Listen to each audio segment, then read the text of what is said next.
It's LeGarrette Blunt here, man, 3-time Super Bowl champion. I just want to give you a shout out to the YouTube channel, MicroMike, man. Eddie Murray, former Detroit Lion. Make sure you watch MicroMike on YouTube. Calvin Johnson Jr. here, aka Megatron. Big shout out to MicroMike and YouTube channel, man. Keep on talking everything Detroit Lions, and I just got to remind you, man, happy wife, happy life.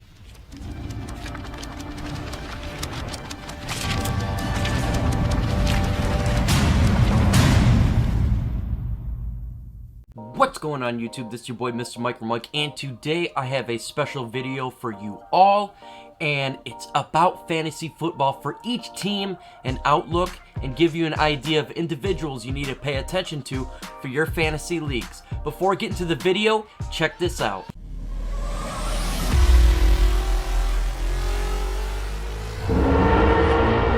Subscribe to the members of ISN. Also, make sure you subscribe to my channel. A lot of you are not subscribed. Hit the bell icon, hit the like for this, leave me a comment, share the video if you can. Okay, let's get into it. Now let's take a trip to the AFC East.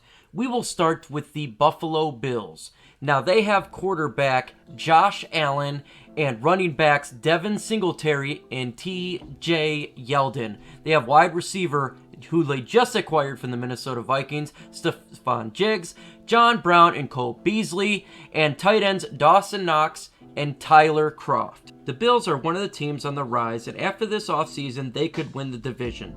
They added a top 20 wide receiver and have a young group in other offensive positions and starting quarterback. Allen played a full season and looked good doing so. He threw for 3,089 yards, 20 touchdowns, and 9 interceptions. With the new addition on offense, we should see an increase to his yards and touchdowns. Frank Gore's appearance hindered Singletary's production last season. Gore had 166 carries to Singletary's 151. However, the rookie ran for 775 yards. He just wasn't able to get in the end zone and scored just 2 touchdowns. Allen had 9 rushing touchdowns. Now Gore is gone and Singletary is the lead back. I don't believe Yeldon is a threat to Singletary's job. Diggs joining the Bills was the second biggest trade this offseason, though the Vikings got much more in return. This gives Allen 2 fast weapons on the outside with Diggs and Brown. Beasley fits perfectly in the slot receiver. Allen doesn't throw the ball as much as other quarterbacks, so there are not as many targets for the trio. However, Diggs will be the main priority. Knox was a late season favorite of mine last season. He finished with 28 receptions, 388 yards, and 2 touchdowns. He isn't going to be an impact player in season-long leagues, but in some DFS leagues, Knox is worth the pick. Now let's jump to the Miami Dolphins. They have quarterbacks Ryan Fitzpatrick and Tua Tagovailoa. They have also running back Jordan Howard and Kalen Ballage. They have wide receivers Devontae Parker, Allen Hurns, Albert Wilson, and tight end Mike Gesicki. The Dolphins had some talented players on offense over the last few years, but the quarterback play has been questionable, with the team trading for Josh Rosen, but went with Fitzpatrick for the most season. The 15-year veteran threw for 3,529 yards, 20 touchdowns, and 13 interceptions. He is listed at the starter for 2020, but they also drafted Tua Tagovailoa, and they may switch them up throughout the year. When Kenyon Drake was traded to Arizona, many thought Ballage would be a full workload. The bubble popped when the team signed Howard. With the Eagles, Howard rushed for 525 yards, 6 touchdowns, and 119 carries. Ballage just had 74 carries for 135 yards and 3 scores. This is a running back situation I want no part of. Parker finally had a breakout season we've been hoping for since he was drafted. He caught 72 passes for 1,202 yards and 9 touchdowns.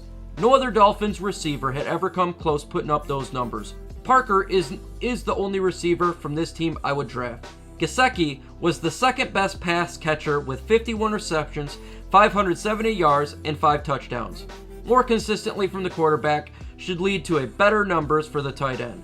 With the running backs not being best pass catchers and no other receivers stepping up, Gesicki will be the number 2 in line for targets. He is my breakout player for the Miami Dolphins. Next up is the New England Patriots. Now they had an off-season of change. No longer is Tom Brady there. Move in Cam Newton and Jarrett Stidham. They have running backs Sony Michel and James White. Wide receivers N'Keal Harry, Julian Edelman, and Mohamed Sanu, with tight end Matt LaCrosse. The Patriots are entering a new chapter of their franchise. It will be the first season since 2000 without Brady as a starting quarterback. This does give me some optimism when they brought in Cam Newton. Cam Newton was injured for the last couple of years, but he had time to rest, receive the surgeries required to get his body in shape, and become and fight for the starting quarterback for the New England Patriots. As a result, Michel should have another great season. He had 247 carries for 212 yards and 7 touchdowns. White will be a pass-catching back as we've seen in the last couple of seasons. He's a top 25 running back in PPR leagues. And don't forget about Rex Burkhead either. Edelman is my top receiver from this team. While he and the rest of the receivers will have to develop chemistry with whoever the quarterback is starting, whether it be Stidham or Cam Newton, the absence of Philip Dorsett, Josh Gordon frees up targets for Sanu and sophomore receiver Harry. LaCrosse is not ranked on most fantasy football platforms. He's only mentioned here because he's likely a starter, but don't draft him. Now it's time for the New York Jets. And they have some interesting folks on their roster, starting with Sam Darnold, their running back Le'Veon Bell, Trenton Cannon, wide receivers Brashawn Perryman, Jameis Crowder, and Quincy Enunwa, tight ends Chris Herndon and Ryan Griffin. The Jets have made some big moves over the last couple of seasons to improve their performance. Bringing in an all-pro running back last season didn't lead to success, but things should get better in 2020. Entering the season, there are players at each position I wouldn't mind having on my team. Darnold had a better season, but he missed 3 games again. He threw for 3,024 yards, 19 touchdowns with 13 picks. The touchdown to interception ratio needs to improve if Darnold is going to be a break into the top 15 of quarterbacks. Bell had 245 carries, but he was not successful in the process. He had 789 yards, 3 touchdowns, and an average of 3.2 yards per carry. Entering his age of 28 season, Bell will likely see more of a decline. He's a borderline running back 2 in a 12-team league. I don't want to touch any of those running backs on this team. In addition to Perryman, it gives Darnold another weapon. Crowder on the team is the top receiver. Enunwa's 2019 ended early due to neck injury, and there are rumors that he may not play this season, making the Jets' first-round pick even more important. With the question marks at wide receiver, Herndon could lead to a breakout year. He dealt with a lot of issues last season, including a 4-game suspension, hamstring injury, and then broken ribs. His status is unknown, giving away that Griffin's stepping up early in the season. Now let's go to the AFC North, and they have plenty of individuals to take a look at when it comes to fantasy football. It starts with the Baltimore Ravens. Of course, they got the great quarterback and Lamar Jackson. They got running back Mark Ingram and Gus Edwards, wide receiver Marquise Brown, Miles Boykin, Willie Snead, and tight end Mark Andrews. The Ravens dominated the league in the Jackson's first full season as a quarterback. They went 14-2 before losing the division round to the Tennessee Titans. Jackson won MVP, and rightfully so. He threw for 3,127 yards, 36 touchdowns, and 6 interceptions. He also carried the ball 176 times for 1,206 yards and another 7 scores. He is a clear-cut top quarterback in fantasy football. Even with Jackson's ability to run the throw, Ingram was still able to put up great numbers. He rushed for 1,018 yards, 10 touchdowns, 202 carries. Edwards also managed 133 attempts and 711 yards. Both Ingram and Edwards will be worth of drafting to the Ravens to focus on the run, though Edwards may not be as many touchdowns. The Ravens wide receivers Hollywood Brown caught 46 passes, 584 yards, and 7 touchdowns. Because of Jackson's limited pass attempts, just in 401 last season, the other pass catchers don't have the same opportunities. I would avoid Boykin and Snead if possible. Instead of targeting his number 2 and number 3 receivers, Jackson loves throwing to Andrews. The tight end led the team in receptions 64, yards 852, and touchdowns 10. He only started 4 games but played 15. He is clearly a top 5 tight end and could end up to move even into the top 3. Outside the obvious names, I don't see any other player having significant impact on this offense. Jackson, Ingram, Brown, and Andrews are the 4 playmakers. Edwards is a change of pace back. Even their defense and kicker will be drafting. The Ravens are one of the best teams in fantasy. Next, we have the Cincinnati Bengals. They had a tumultuous offseason as they were the first pick in the draft, and they selected the quarterback LSU Joe Burrow. They also have Joe Mixon and Gio Bernard for running backs, and they have AJ Green, John Ross, and Tyler Boyd.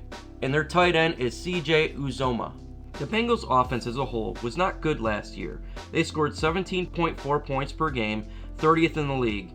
And their latest quarterback did not help, Andy Dalton. But they selected Joe Burrow with the first overall pick, and with that pick, it brings excitement. Joe Burrow did insane last year, putting up massive numbers as a college quarterback. Mixon posted the second best season of his career.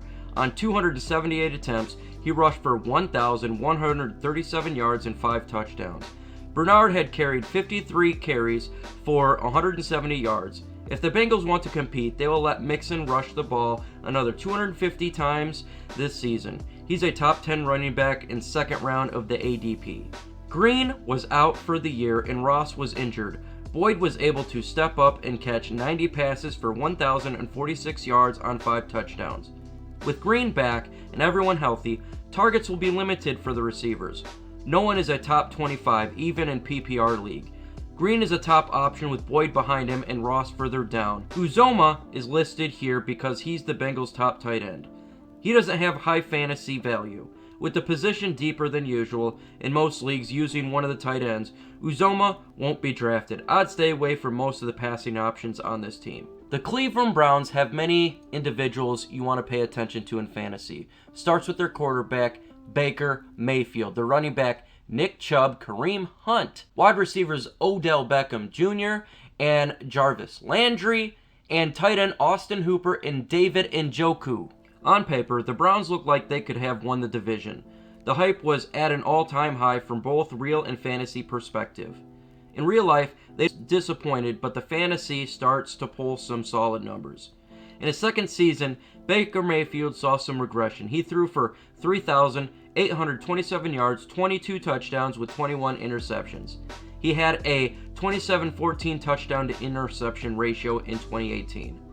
Mayfield can be a playmaker, especially with the weapons around him. He just has to protect the ball a bit more. He's in the bottom half of the top 20. Mayfield will be good for 2 quarterback leagues as a backup. Chubb had a top 10 season and will look to do so again this year. He had 298 carries, third most in the league with 1,494 yards in his second league, and 8 touchdowns. Chubb will be a lead back for the Browns, with Hunt picking up 179 and 2 touchdowns on 43 carries.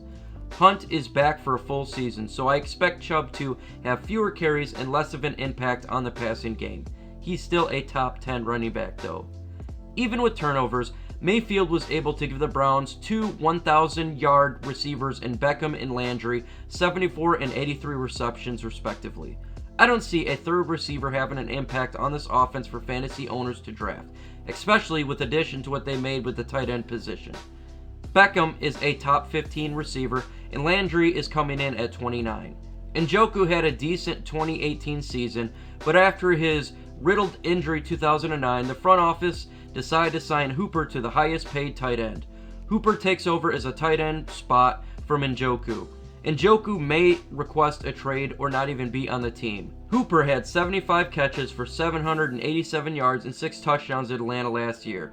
The Browns could go with 2 tight end sets if he stays on the team. When we think of the Pittsburgh Steelers, we think of a lot of weapons, but last season they were in flux. However, they still have quarterback Ben Roethlisberger, running back James O'Connor, and Jalen Samuels. They have wide receivers Juju Smith-Schuster, James Washington, and Deontay Johnson.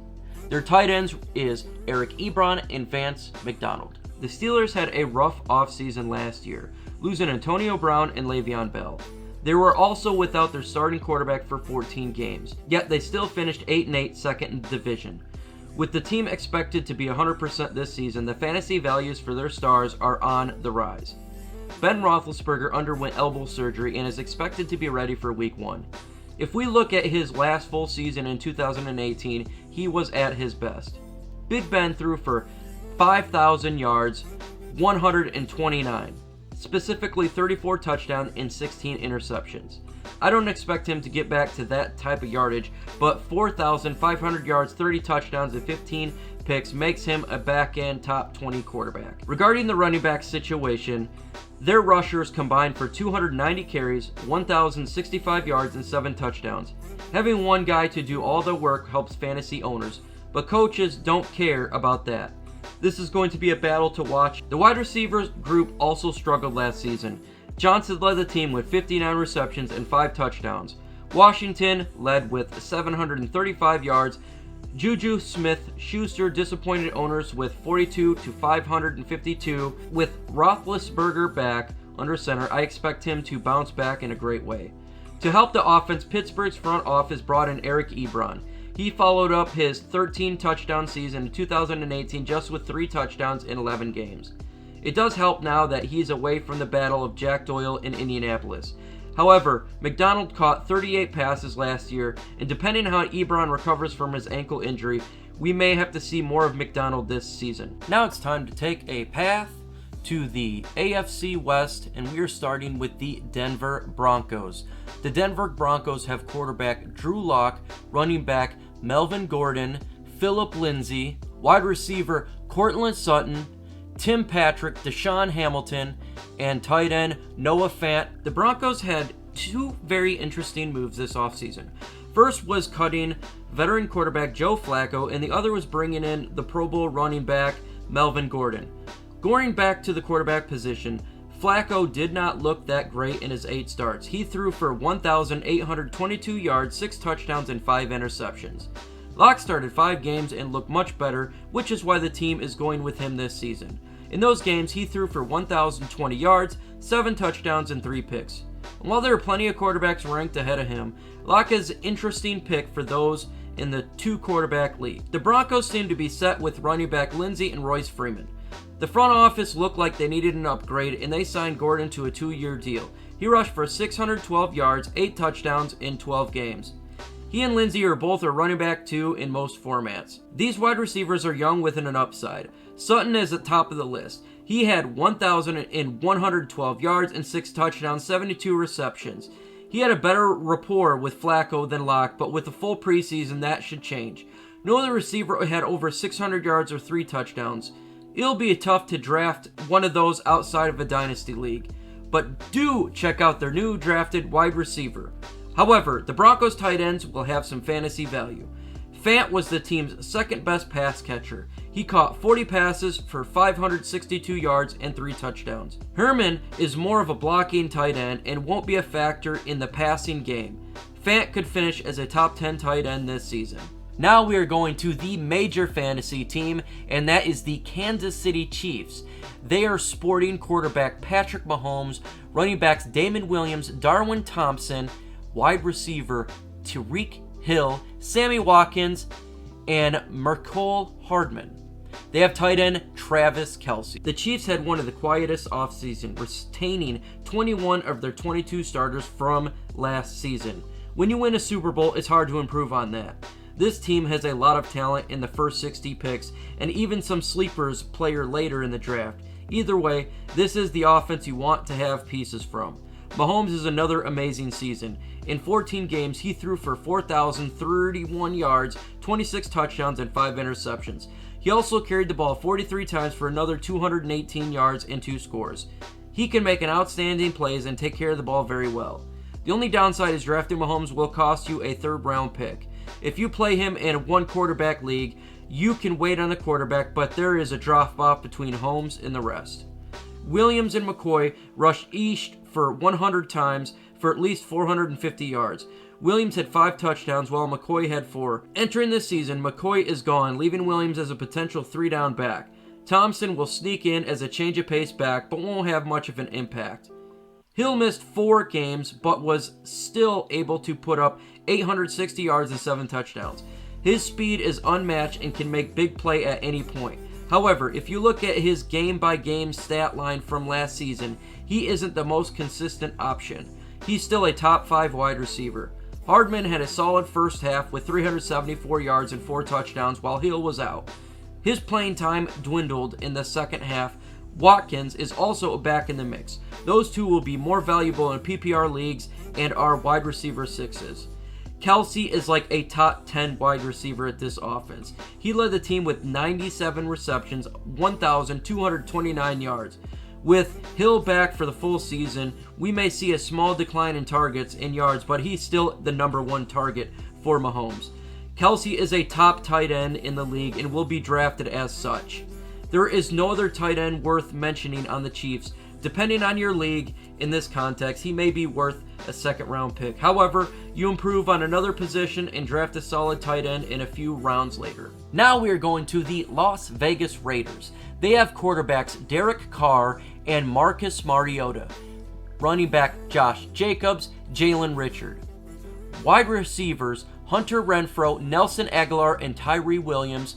And tight end Darren Waller and Jason Witten. The Raiders were busy this offseason, adding 3 veterans to the offense and the depth to the defense. But it will lead to results for the Raiders in the first season in Las Vegas. In most stats, Carr had his best season last year. He played in all 16 games, throwing for 4,054 yards, 21 touchdowns, 8 receptions. Carr also had a career-high 70.4 completion percentage on 513 attempts. Yet the front office felt the need to bring in another quarterback in Mariota. Carr is expected to be the starter, but with a talent like Mariota on the bench, it's hard to have confidence drafting Carr. Jacobs was a star for the Raiders offense. He carried the ball 242 times for 1,150 yards and 7 touchdowns. DeAndre Washington had 108 carries, but he's with Kansas City, leaving Richards as the backup. If Jacobs can get more involved in the passing game, he'll be a top 8 running back. For now, though, he's just outside the top 10. No Raiders wide receiver eclipsed 700 yards and 50 catches last season. In addition, Aguilar gives Carr another weapon and target on the outside. Williams played opposite of Aguilar, while Renfrow taken the slots. I would want to draft any of these wide receivers as a flex to play. They're all bench options at best. Waller was the Raiders' best passing weapon. He caught 90 passes for 1,145 yards and 3 touchdowns. In addition of Witten, it doesn't move the needle for me from fantasy football perspective. Waller is Carr's go-to target and will have another top 5 season.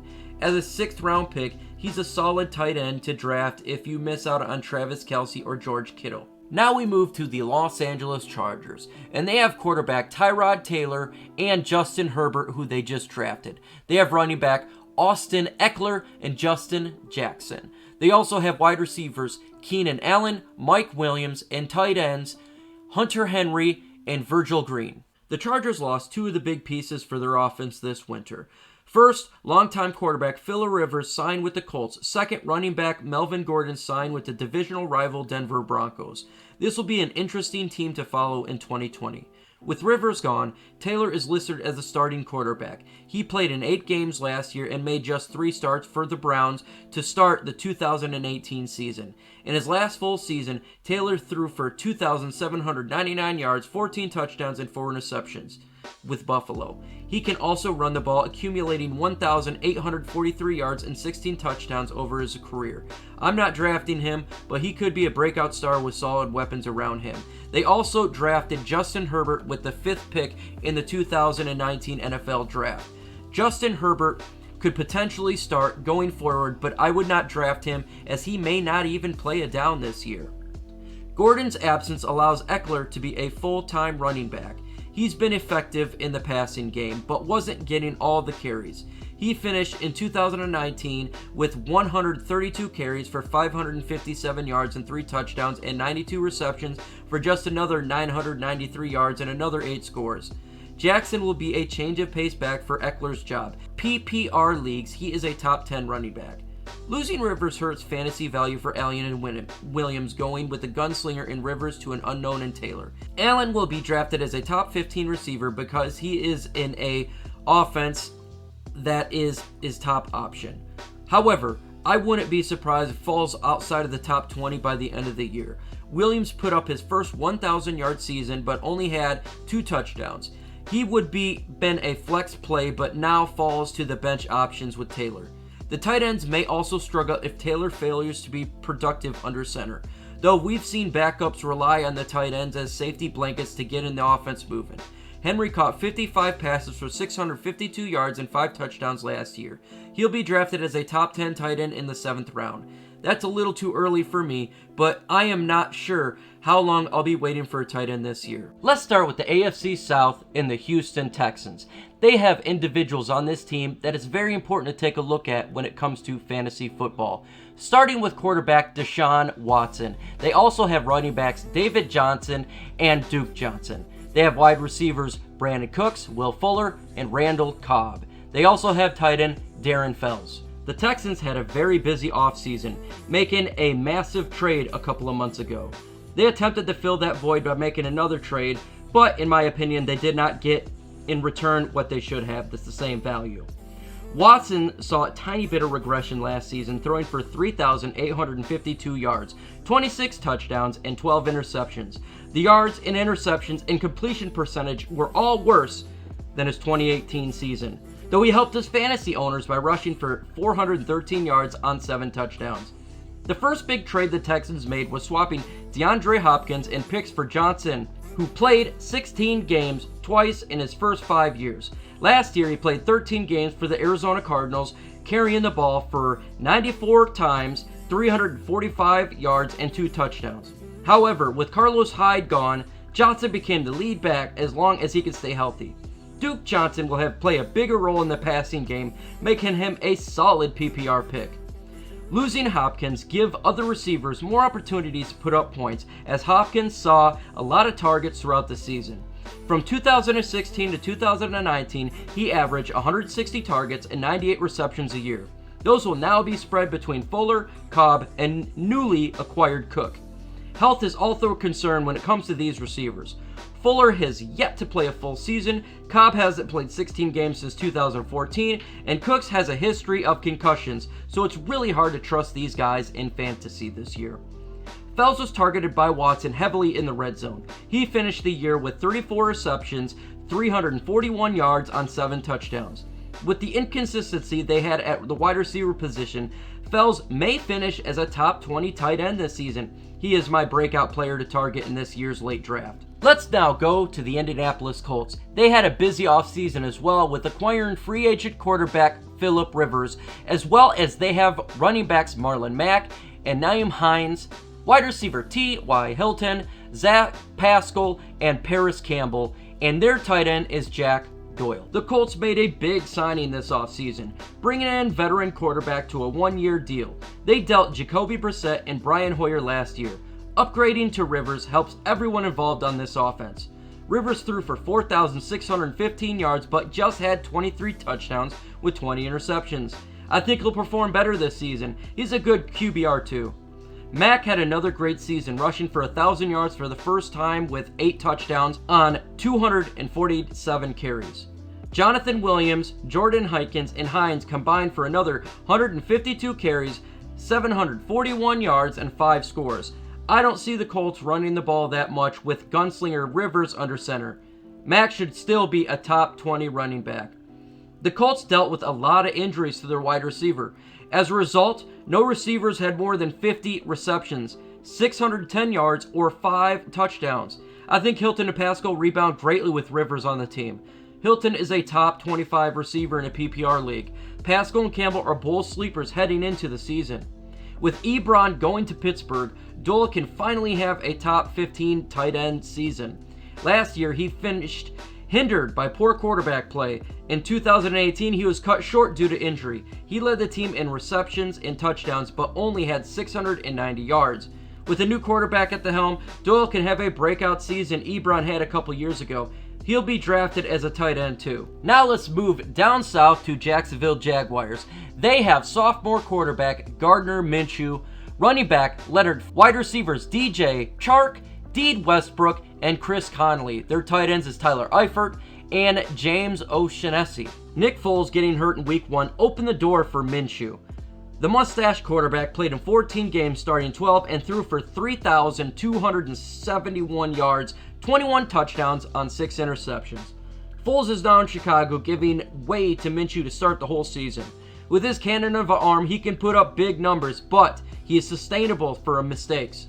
Fournette played in 15 games for the first time in his career. He looked good doing so, carrying the ball 265 times for 1,152 yards. The downside was he only had 3 touchdowns. Fournette also had 76 receptions for another 522 yards. With no backup creeping upon his game, Fournette will continue to be a ball cow for the backfield. I expect the Jaguars to most definitely be a run-first team. Chark led the team with 1,008 yards and 8 touchdowns. Westbrook was targeted 100 times and had 66 receptions for 660 yards and 3 scores.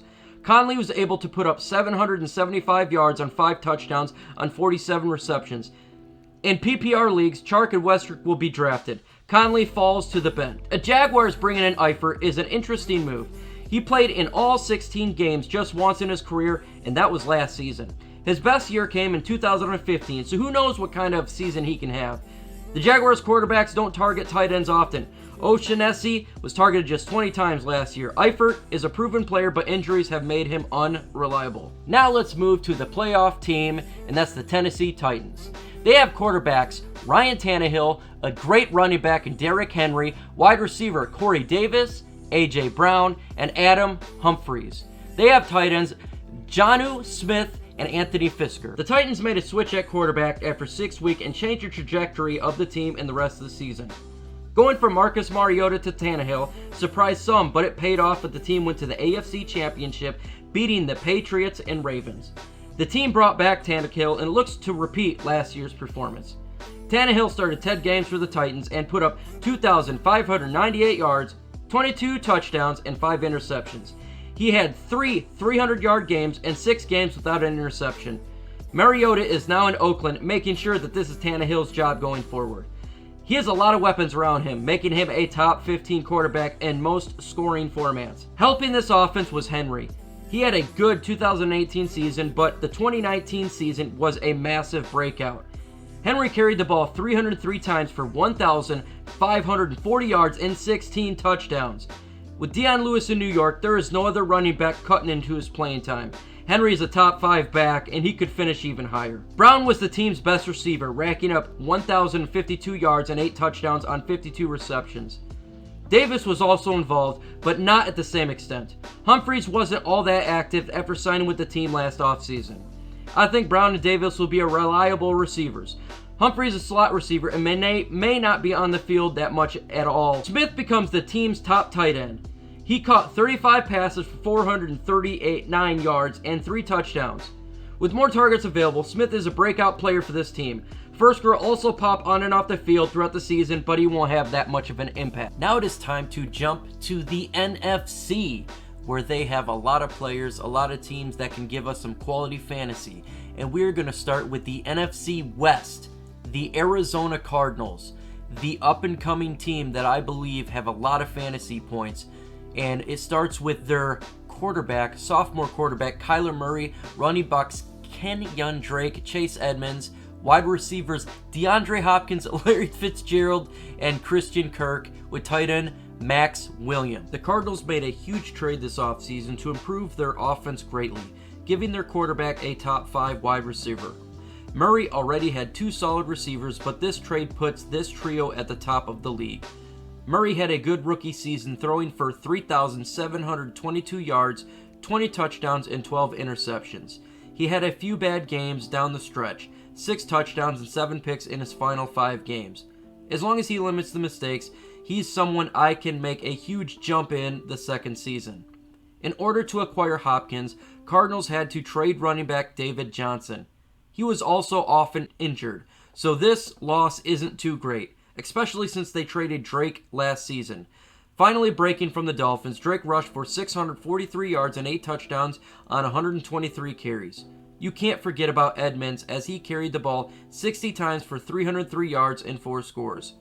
Fitzgerald and Kirk had 75 and 68 receptions respectively last season. The addition of Hopkins is going to force Murray to throw the ball more 550 times this season in order to feed all three receivers. Hopkins will get his, but the production for the other two receivers is unknown. Williams is listed as a top tight end, but I won't expect a top 15 season from him. With most leagues using for just one tight end, you can find better ones elsewhere. Now we move to the Los Angeles Rams, where they have fantasy players such as Jared Goff, the quarterback, running backs Darrell Henderson, Malcolm Brown, wide receivers Cooper Kupp, Robert Woods, and tight end Tyler Higbee and Jared Everett. A year after making to the Super Bowl, the Rams did not have a good 2019 season. This season is going to be interesting as the team looks to be going in a different direction. For fantasy football with players on this team, there is a lot of talent to draft. Goff threw for over 4,600 yards, but his 22-16 touchdown to interception ratio did not help fantasy owners. He enters the season just inside my top 20 quarterbacks. He likely won't be drafted in most leagues and is a bye-week fill-in outside of 2 quarterback leagues. He has all weapons, but isn't putting up fantasy points. With Todd Gurley going to Atlanta, Henderson and Brown are top 2 running backs. The former is expected to take over the starting job, but we have to see how well he recovered from his ankle injury. In his absence, Brown will see a boost in his fantasy stock. Gurley had 223 carries for 857 yards and 12 touchdowns last season. If we continue to see Goff's attempts decline, those carries will have to go somewhere. Whether that's Henderson, Brown, or someone else remains to be seen. The Rams have a two-headed monster at the wide receiver position. Kupp and Woods broke 90 receptions. Cook had just 42 in 14 games. The first two are top 20 receivers. Higbee surprised fantasy owners last year with 69 catches, 734 yards, and 3 touchdowns. Backup and Everett also had 37 receptions for 408 yards. I think we'll see more in separation between the two this season. While he's in the top 10 this season, Higbee could finish even higher. Now we go to the Super Bowl team, the San Francisco 49ers. They have quarterback Jimmy Garoppolo, running backs Raheem Mostert and Matt Breida. They also have wide receivers Deebo Samuel, Travis Benjamin, and Marquise Goodwin. And their tight end is none other than George Kittle. The 49ers went 13-3 last season, mostly on the back of the defense. However, the offense was good enough to put up some points and should be good again this year. The team loss is an important part of their passing game this offseason. Garoppolo played in his first full season and looked really good. He posted a 70% completion rate, 3,978 yards, 27 touchdowns, and 13 interceptions. I think he takes a small step back this season, but will still be a productive quarterback.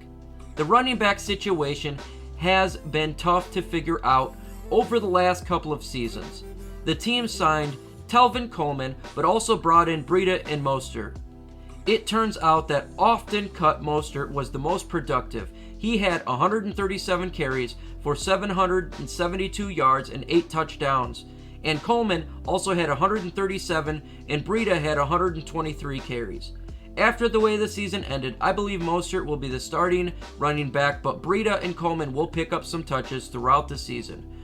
Mostert and Coleman will be drafted in 10th round, while Breida falls to the 14th.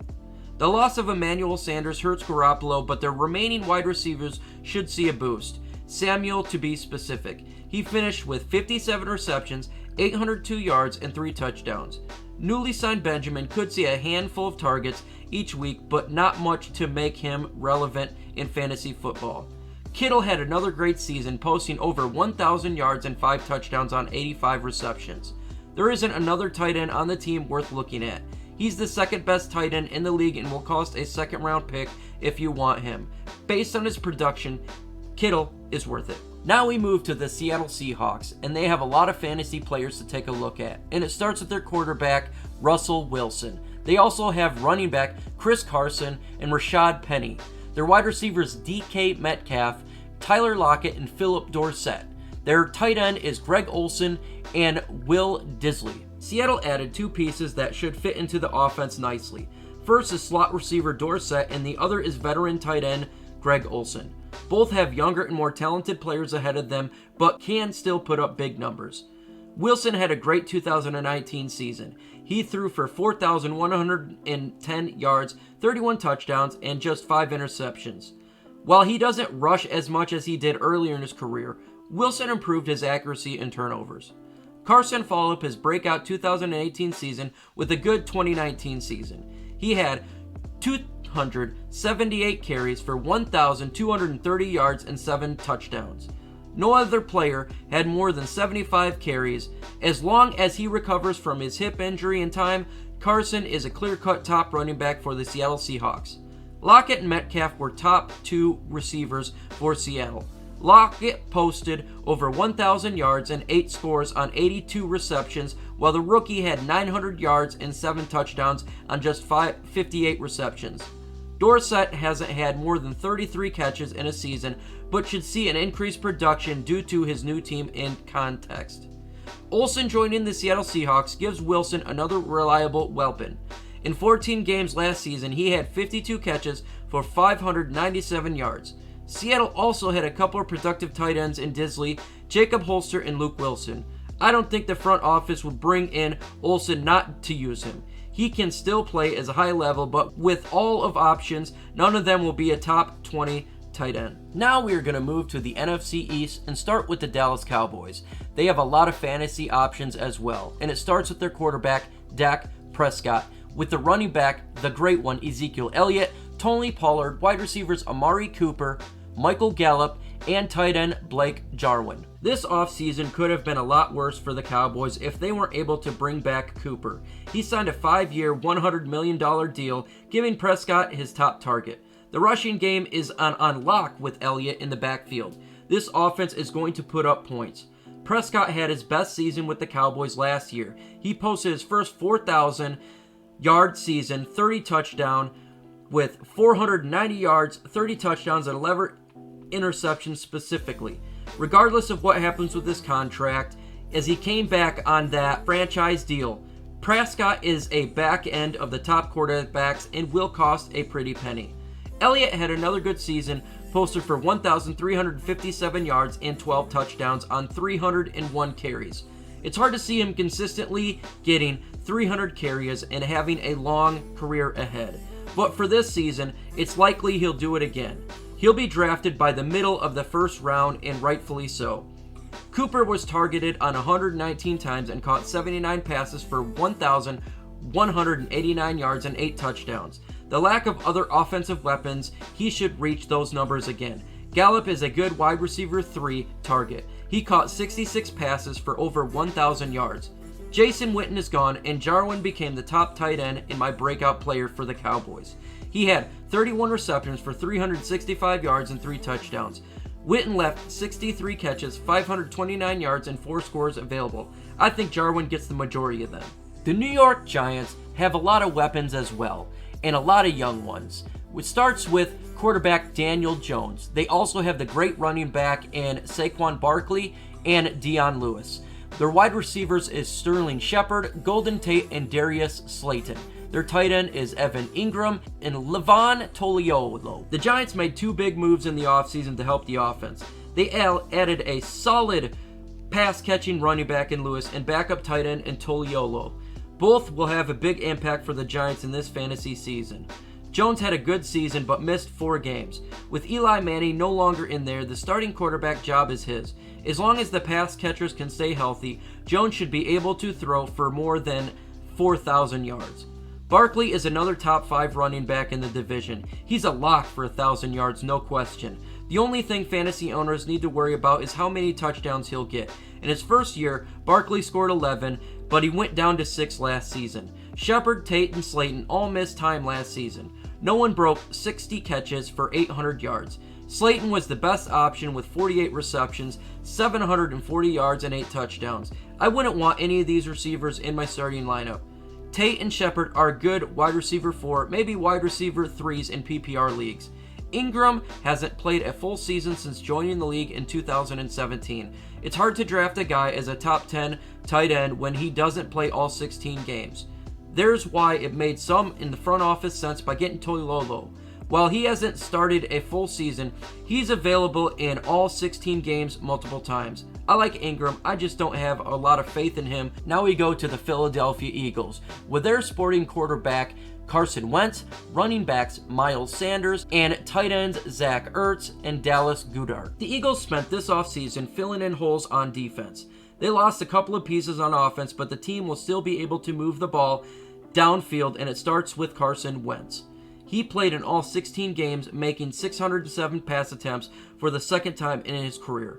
Wentz, if healthy, is a solid quarterback to draft. He takes care of the ball and can make plays with both his arms and legs.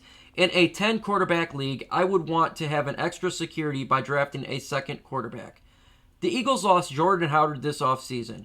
This leaves Sanders and Scott to man the backfield. In his rookie season, Sanders rushed for 818 yards and 3 touchdowns on 176 carries.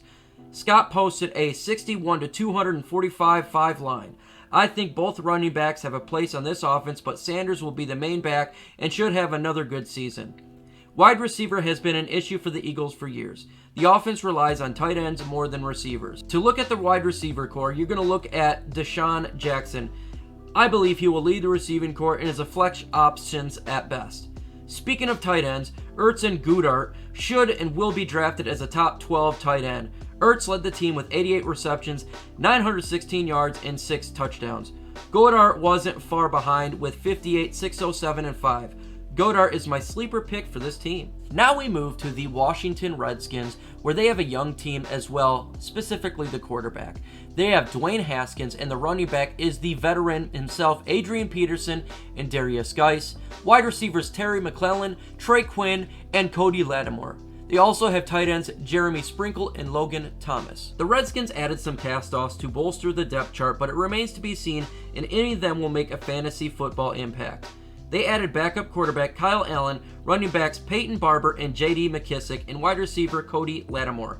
Haskins sits atop the depth chart for Washington. In his 9 games last season, he threw for 1,365 yards, 7 touchdowns to 7 interceptions. Allen threw for 3,322 yards, 17 scores, and 16 picks.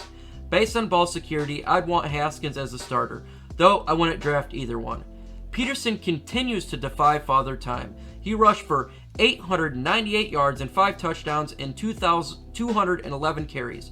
Geis played just in 5 games last season. Geis should take over the starting role this season, making him my sleeper pick. McLaurin was far away from team's best receiver with 58 catches, 919 yards, and 7 touchdowns. I don't trust any other receiver for the season-long leagues regardless of who the quarterback is. The tight end situation is just as bad. Jordan Reed is a free agent and Vernon Davis retired. This leaves Sprinkle and Thomas as the top tight ends. If you are in the market for tight end late in the draft, Sprinkle is one I would target. He had 26 receptions for 241 yards and a touchdown. Now we're going to go to the NFC North, the division that my favorite team is in. But we're going to start with the Chicago Bears, and their quarterbacks is Mitchell Trubisky and Nick Foles. They also have running back David Montgomery and Tariq Cohen. Their wide receivers is Allen Robinson, Anthony Miller, and Cordell Patterson. And their tight end is Jimmy Graham and Ben Braunecker. The Bears' most eyebrow-raising move this offseason was trading for Nick Foles. We've seen Foles as starting quarterback for the Eagles and the Jaguars over the last couple of years. Trubisky hasn't been most reliable quarterback, so it'll be interesting to see who enters Week 1 as a starter and how it impacts other players on the team. Speaking of Montgomery, he had quietly a good rookie season. On 242 attempts, he had 889 yards and 6 touchdowns. He also had 25 catches for passing downs and were mostly held for Cohen, who caught 79 passes for 456 yards. Both running backs have value in different reasons. Robinson will get his share of targets regardless of who the quarterback is. From a fantasy production standpoint, I don't think any other receivers. Maybe, and if the matchup is nice, they'll make it for a nice DFS play, but that's about it. Graham stays in the NFC North for this season. He hasn't been the same Jimmy Graham since the last couple years. I don't think he gets back there with the Bears. Now we're talking about my favorite team, the Detroit Lions. And we have quarterback Matthew Stafford, We have running backs Kerryon Johnson, Bo Scarborough, and rookie DeAndre Swift. We have wide receivers Kenny Galladay, Marvin Jones Jr., and Danny Amendola, and our tight end is TJ Hockenson and Jesse James. On paper, I like the Lions offense as long as they stay healthy. Last season was the first time Stafford didn't play a full 16 games since 2010, yet he still had an injury-prone label stuck on him. The running backs are solid and the pass catchers have a lot of potential. Stafford has no problem for throwing for 4,300 yards, 22 plus touchdowns, and 10 to 12 interceptions. If you play deep leagues and a quarterback too, Stafford will be worth drafting. Johnson hasn't played a full season yet and has been looking good on the field if he gets there. He has a career 5.5 yards per attempt. If he can play a full season, he can reach 200 carries for a season. But the Detroit Lions drafted DeAndre Swift, and he, in my opinion, will be the individual he gets most of the carries. Galladay and Jones are two receivers you want on your team. They have 1,000 yards, 60 catch potential. Amendola also reached 60 catches, but the yards aren't there. He's a good PPR league. James is mostly used as a blocking, while Hockenson is one going to be down the field. James had 16 receptions compared to Hockenson's 32 last season. With evenly Stafford spreads the ball around his weapons, it's hard to find a sleeper. Based on ADP league, Amendola is the pick. Now we move to the frozen tundra with the Green Bay Packers. Their quarterback, obviously, is Aaron Rodgers, running back Aaron Jones, and Jamal Williams. Their wide receiver is Devontae Adams, Marquise Valdez-Scantling, and tight ends Mercedes Lewis. Like the Lions, the Packers kept their offense mostly the same. While they lost Geronimo Allison, they added Funches. The offense has a good balance of rushing and passing with the weapons on the field. We all know what to expect from Rodgers. He threw for 4,002 yards with 26 touchdowns and 4 interceptions. Rodgers is not the same quarterback a year ago, throwing for 35 plus touchdowns, but the alternative is not that bad. We saw a little of what Jones can do in 2018, rushing for 728 yards and 8 touchdowns over 12 games. But it was last season he finally saw the big play on Jones.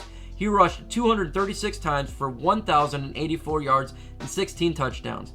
I don't expect that many touchdowns, but 1,050 yards and 12 touchdowns is good for a second round pick.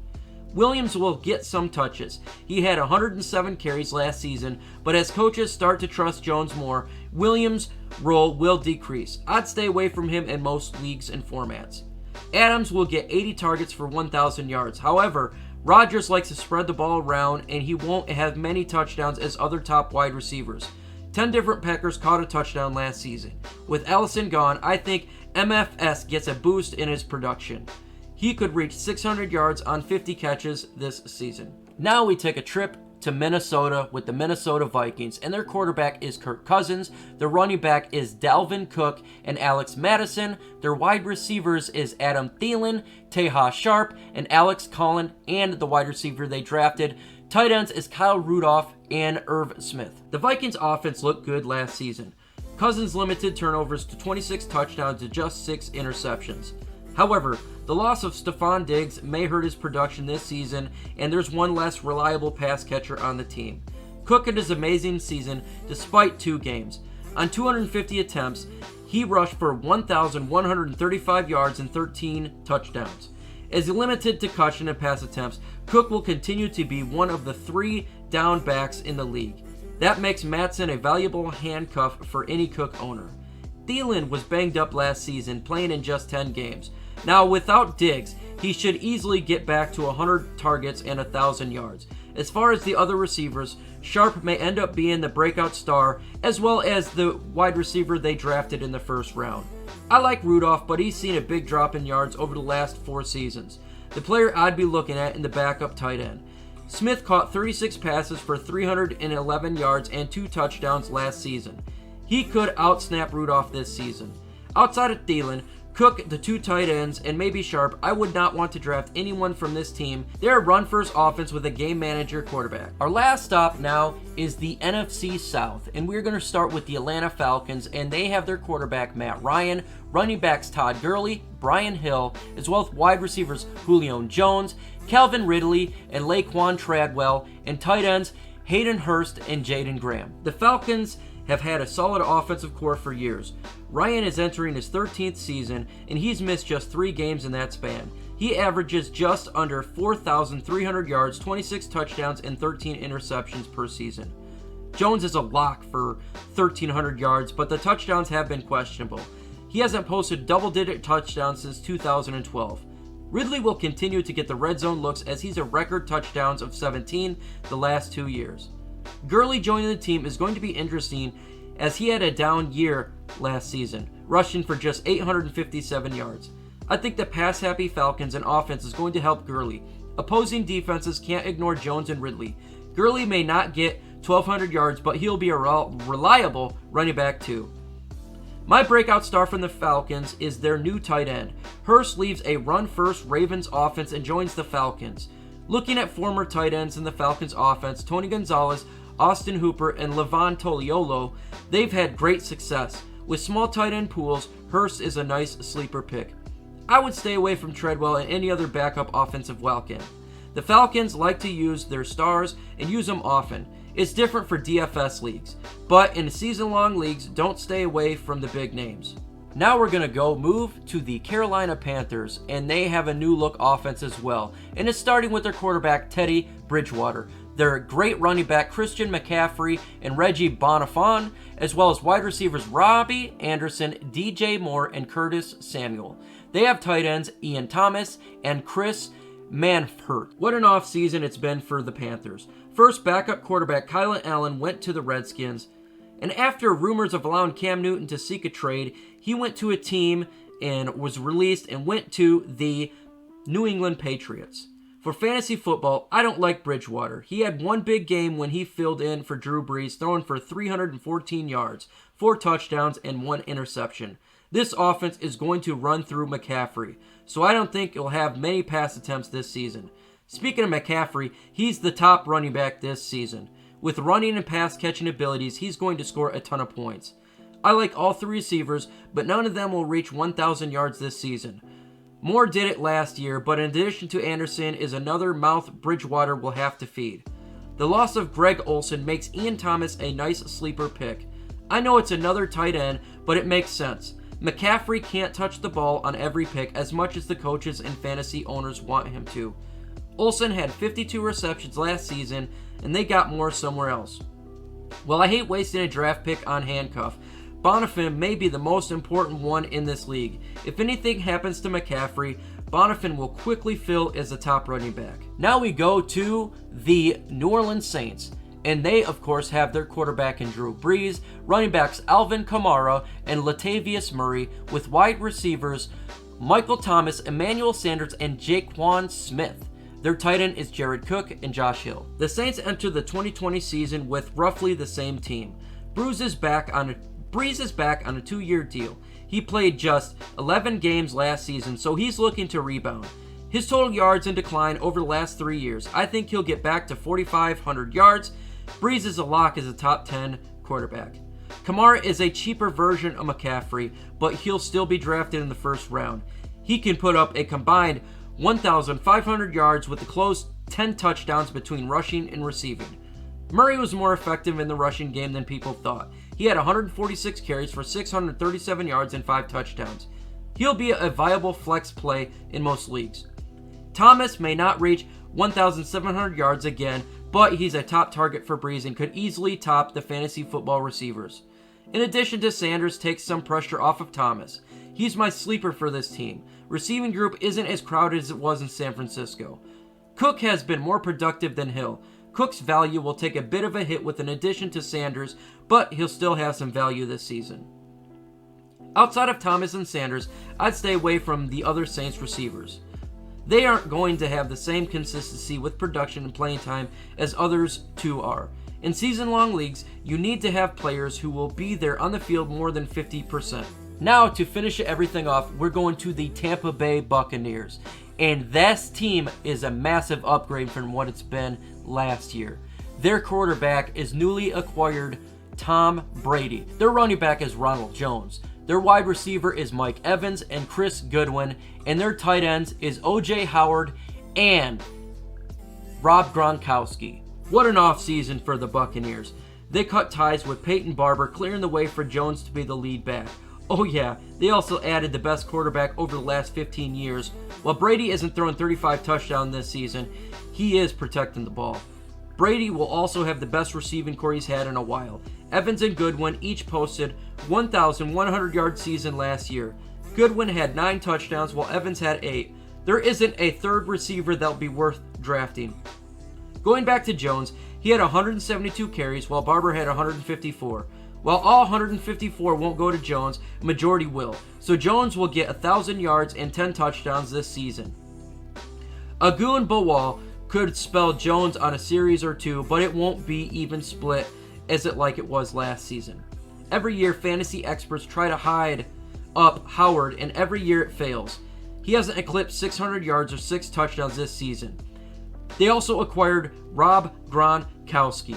Rob Gronkowski did not play last year, but he is no doubt about it a favorite pick for Tom Brady. My sleeper is going to be Brady. People don't have high expectations for him, but Tampa Bay has been bad for years.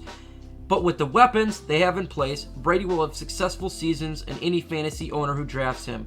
With Evans, Jones, and Howard and Brait, that is a solid group of targets for him. He can finish as a top 10 quarterback this season.